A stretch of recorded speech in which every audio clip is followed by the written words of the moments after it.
Two of the most popular places in London to visit are here, Big Ben at Westminster, and also at Covent Garden. Now, if you're going to go between the two, it could take you a little while on the underground, a good 15 minutes, 20-minute journey, changing trains, etc. Today, we're going to walk you there, and we're going to start off by walking down Whitehall. Now, this bit is known as Parliament Street, that's the first bit of it, but we're going to walk down Whitehall where all the government buildings are, which is what Whitehall has become synonymous with. But you'll also recognise parts of Whitehall from being on the television at different points as well. So let me interrupt me by telling you what the route plan's going to be. So it's only 1.5 kilometres, which takes about 23 minutes to walk. We start at the bottom here at Parliament Square, up to Trafalgar Square, down the Strand, round some twiddly bits round the outskirts of Covent Garden and to Covent Garden Piazza. That's the route we're going to take today. Now, I reckon our walk is probably going to take as long as it takes to get an underground train from Westminster Station to Covent Garden. And then getting out of Covent Garden is never easy because you've got to wait for a lift. So, let's take you for a walk down Whitehall. Now, the buildings you have on the other side here are all government buildings. The one we're looking at now is HMRC, which is known as HM Customs and Revenue, IRS in the US and various other names across the world, all of which are polite, of course. Then you've got Cabinet War Rooms, which are down through that arch there. Oh, and by the way, if you want to know any history on Whitehall, we've got a fantastic podcast where we've covered the history of Whitehall, which you can find on your favourite podcast provider. Now, as we go through, you'll see there's an obelisk in the middle of the road. There's got lots of police vans around, actually, they've just parked there. But the obelisk is the cenotaph, where every November, the Sunday just before the 11th of November, we lay wreaths to remember those that died during conflicts. And that's all conflicts, not just the First and Second World War. And often the royal family are on the balcony there on the first floor, overlooking.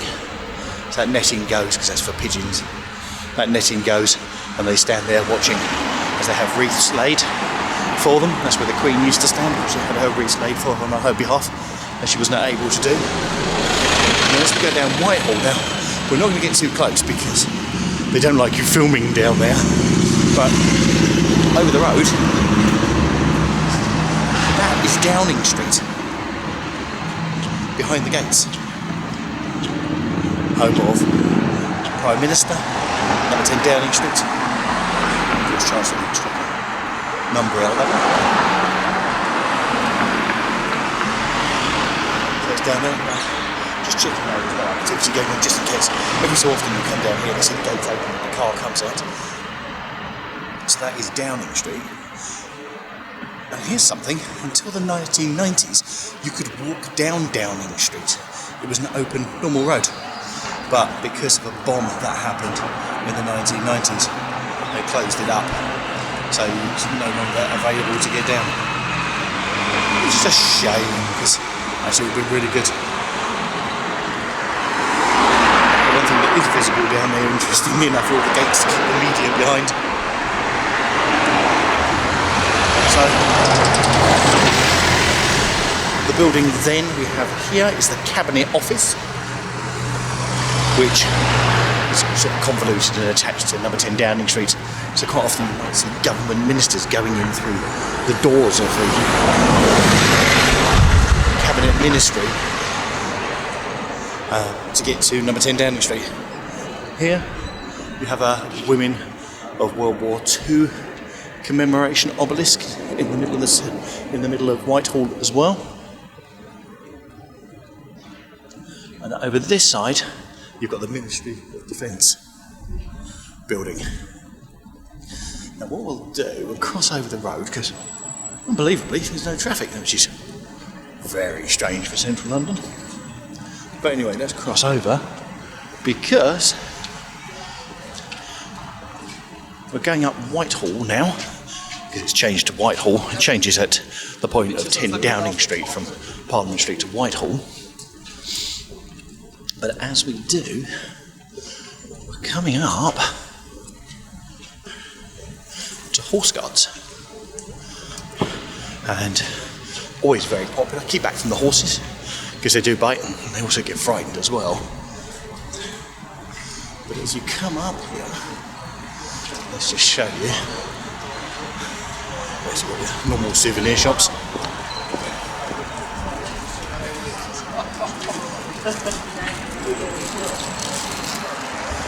As you can see, just coming out, you've got the horses and the guards on their horses, which is always great for a photo opportunity. And they've actually got signs up saying the horses may bite or kick, so don't get too close.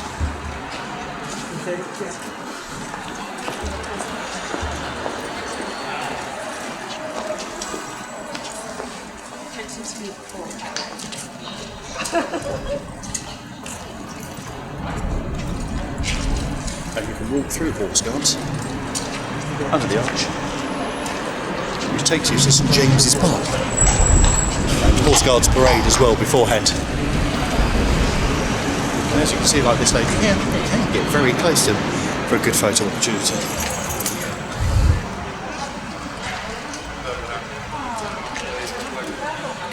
Right, we're going to get back to Whitehall now, because our route, a view down to Trafalgar Square from the middle, that's where we're heading. So our walk is going to take in not just Whitehall but also Trafalgar Square as well.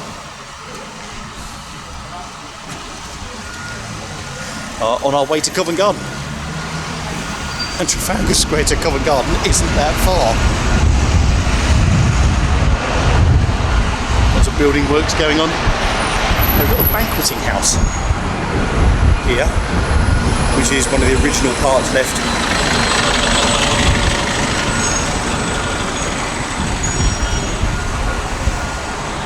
The banqueting house, which is one of the original parts of the palace here at Whitehall, from way back when, one of the very earliest palaces here in London.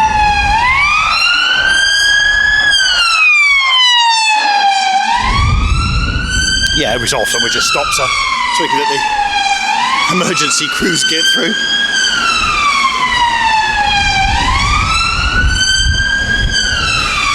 Ah, lovely. Right. So as we go down, we come into Whitehall Place. See, yeah, lots of scaffolding going on, lots of building, lots of cleaning up. With all the traffic that you have around London, it gets all the soot as clean as possible.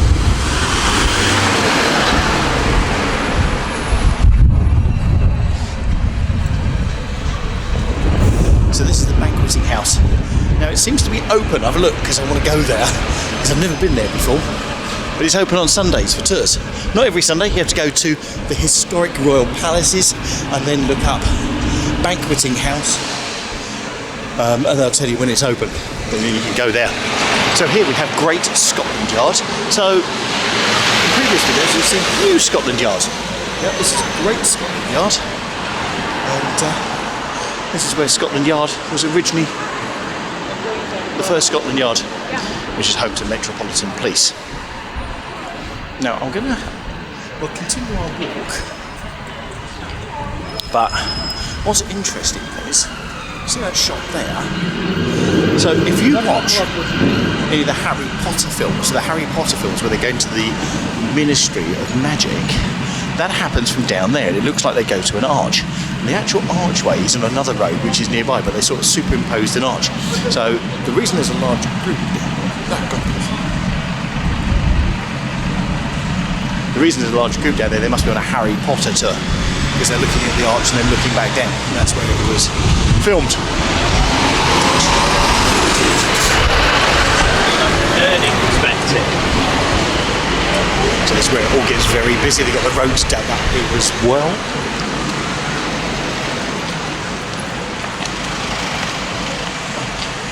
And the good thing about this view for Nelson's Column is it's actually facing us.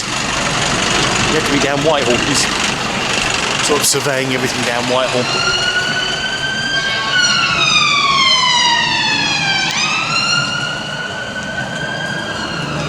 And And the building behind is the National Gallery, which is all covered in scaffolding. So they're renovating that at the moment as well. Right, this is Craig's Court, and this is the first street in London to have pavement. There we go, the first street ever in London to have pavement. So a little oddity, and that is right by Trafalgar Square. So if you're at Trafalgar Square and you're with other people in London and you want to share that little fact and go, let's just quickly pop down here, let me just show you somewhere. Yeah, that's the first ever street. And the reason why is a member of royalty used to get out of their carriages and go straight into the horrible stuff they had on the road, which was mainly sewage and various other bits. So he decided and decreed, because he used that street quite a bit, let's have some pavement. And that's where the pavement went down.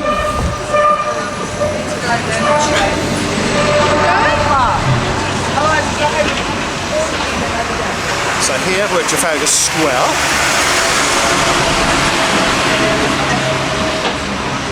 And that's Admiralty Arch, which is currently undergoing renovation into a big hotel, which will be beautiful once that opens. Here we have a monument to King Charles II, which has its own peculiar story, because it was meant to have been ripped down, but it never was, and it survived back in the 1600s, and it was sort of hidden and then put back up again. And as a result, there's an extremely old statue dating back to the 1600s. So once again, another piece of London history just sitting there in the middle of a roundabout at Trafalgar Square. That's what we like to do. By the way, Admiralty Arch, when the hoardings are all gone, etc., you get viewed down the arches. That's when buses aren't coming round and cars, etc., all the way down to Buckingham Palace, which is through the middle arch. You can see the Victoria Monument, which is gold, and a flag flying. And it looks like today, because I can see the Royal Standard flying on Buckingham Palace, King Charles III is in residence at Buckingham Palace. Anyway, we're not here for that. That's an aside. I could just claim I was in London when King Charles III was. Sorry, did I say that loudly? Let's get more respect. Okay. The next bit we're going to walk down is the Strand. Trafalgar Square.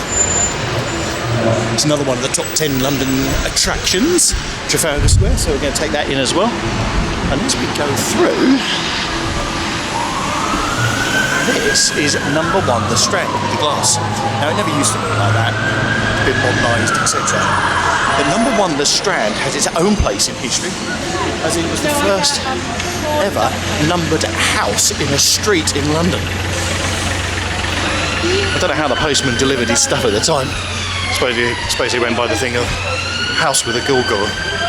But number 1, the Strand, was the first ever place to be numbered in a street in London. There you go. Right, let's go here. Yeah, if you want a taxi, this is a good place to get them. Outside Charing Cross Station, which we're coming up to. And it's a very busy day, as you can hear, for the emergency services in London. At least you're getting a bit of real London with that.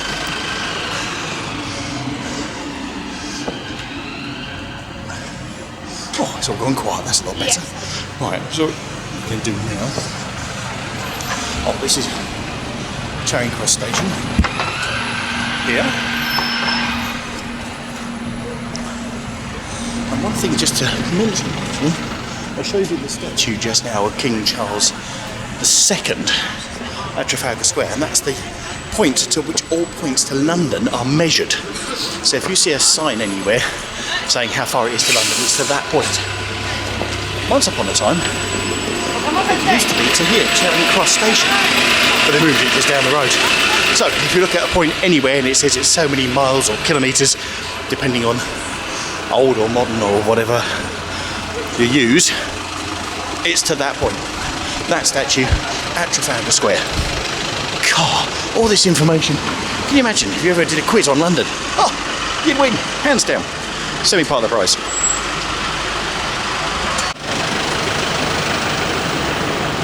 Should I take it from the lake, bro? Okay, so we're on the Strand. This lovely glass building here is Coutts Bank. It's a very exclusive bank. It's bank to very, very rich people and royalty. So we'll just continue walking past that. So we're on the Strand. So the Strand is a road, goes all the way into the City of London, out the other side, and runs parallel with the Thames on the north side. North Bank, you've got theatres down here. Not all the theatres, the main theatres are down Shaftesbury Avenue, but you've got a number of theatres down here as well. And also it's great for cut-throughs, because that's what we're going to do to go to Covent Garden.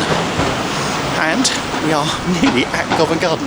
That's why I said sometimes it's quicker to walk than it is to go underground, get the train, change, which you'd have to have done from Westminster to get up here. That building you see in front of us is a police station. It's the Metropolitan Police Station at Charing Cross. There aren't many police stations in London, but if you're going to have one, you may as well have one that looks very ornate.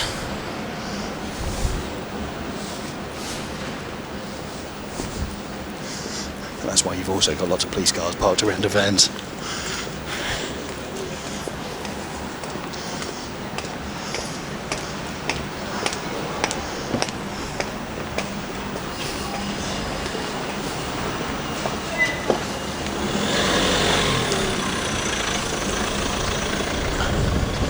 I've heard this is a lovely tea place.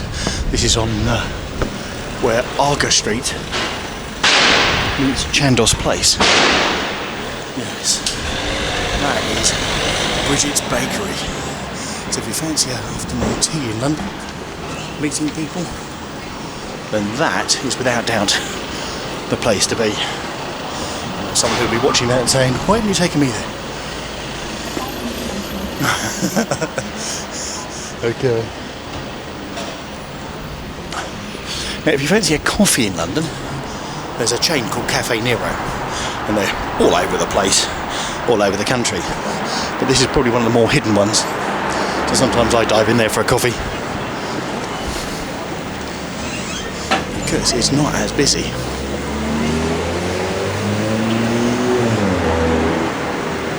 So we're now on Bedford Street, which is no more than 1 minute away from Covent Garden, and that's how quick the walk is. Now there's two ways into Covent Garden from here. Henrietta Street,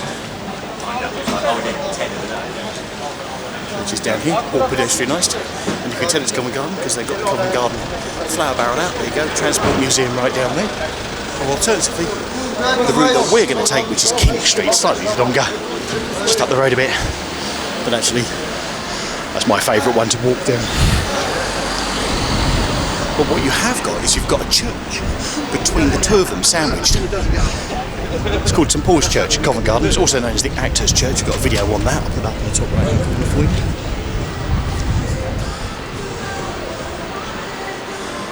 And that is the Actors' Church. You can go in there, and they've got plaques of various actors. And they also have various events and things that go on in there as well. So you can check out a video on that. We're going to hang a right. Never noticed that before.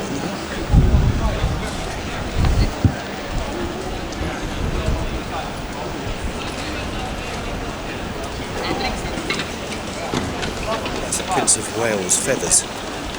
So we'll have to have a look at that and see what that's all about.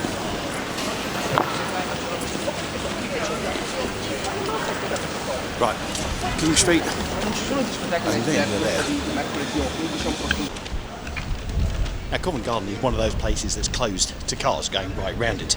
So you've got these barrows in front of them, the old market barrows, hey, as in Covent Garden and Covent Garden Market, and therefore they put the flowers across them, which also makes it fantastic if you want to come down here and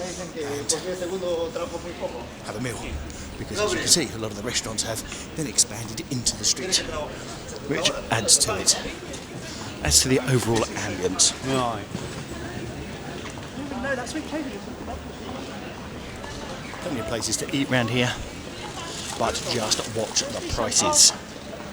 And we found some great places to eat around Covent Garden, and we've got 2 videos of 20 things to see and do, which includes places to eat here at Covent Garden. And I'll put a link to the first one on there. Once you've seen that, I'll give you a link to the second one, etc, etc. But just watch where you spend your money here, because some of them are out to charge slightly more for being a premium place and being certainly one of the most attractive destinations here in London. And then we're here at the plaza at Covent Garden. So we've walked from Westminster, from Big Ben, to here at Covent Garden. Didn't take long at all. And as I said, probably a lot quicker than going down, taking the tubes, changing several times, and getting out at Covent Garden to get down here. So, I hope you enjoyed the walk. We're here at Covent Garden. I've put a link to a video that we've done on Covent Garden, so it gives you a bit of a flavour if you've never been here or thinking of coming down. And that's up there in the corner for you. So I'll see you in that video. Thanks for watching.